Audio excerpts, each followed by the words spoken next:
savez, il est normal pour les personnes qui ne travaillent pas dans le domaine prophétique de ne pas comprendre certaines choses qui sont liées au prophétique.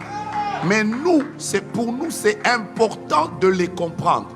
Nous ne les comprenons pas pour les autres. Parce que de toutes les façons, Dieu n'a pas donné à tout le monde la même lumière sur certaines choses. Je peux vous parler un peu du prophétique. Je peux vous parler un peu. Regardez. Quand un homme a sur lui l'onction prophétique, comme le prophète Joël Francis, comme le prophète Joe Grace, et plusieurs prophètes qui sont là, comme le prophète Gratien, tous les prophètes travaillent dans 4 couloirs. 4 couloirs. Suivez-moi bien. Le premier couloir, c'est le couloir de l'audition. Le deuxième couloir, je peux même utiliser les termes simples que vous voulez qu'on utilise. Le deuxième couloir, c'est le couloir de voir. Ok?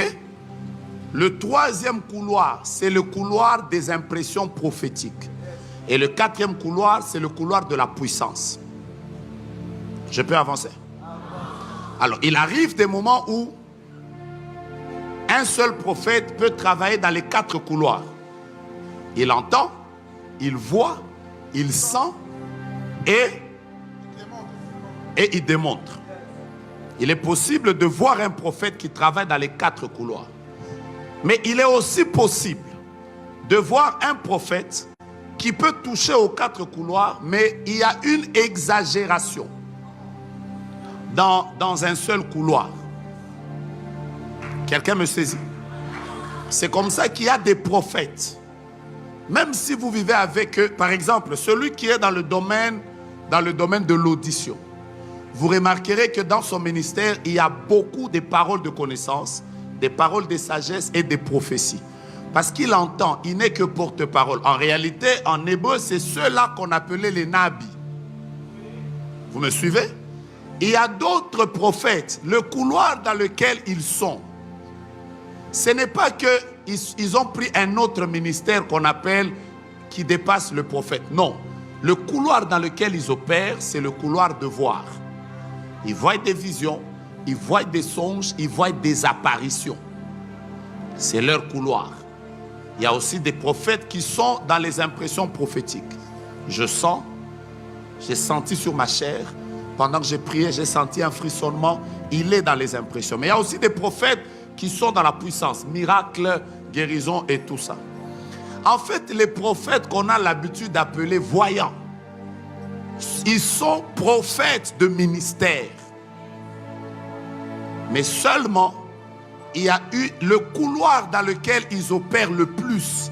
C'est le couloir de la vision, voir et tout ça. C'est pour ça que le terme hébreu, ce sont les rois.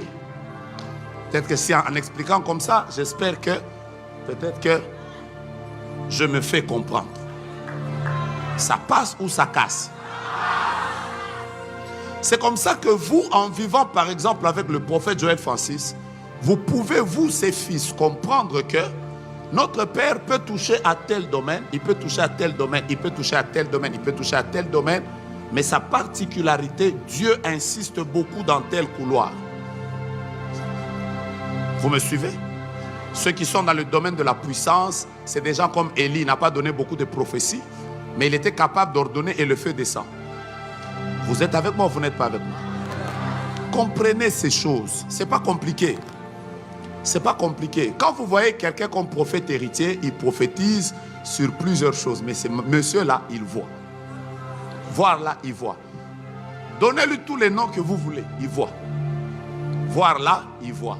Mais il y a des prophètes qui sont dans les sachants, il y a des prophètes qui sont dans les voyants, il y a des prophètes qui sont dans les sentants, et il y a des prophètes qui sont dans les démontrants.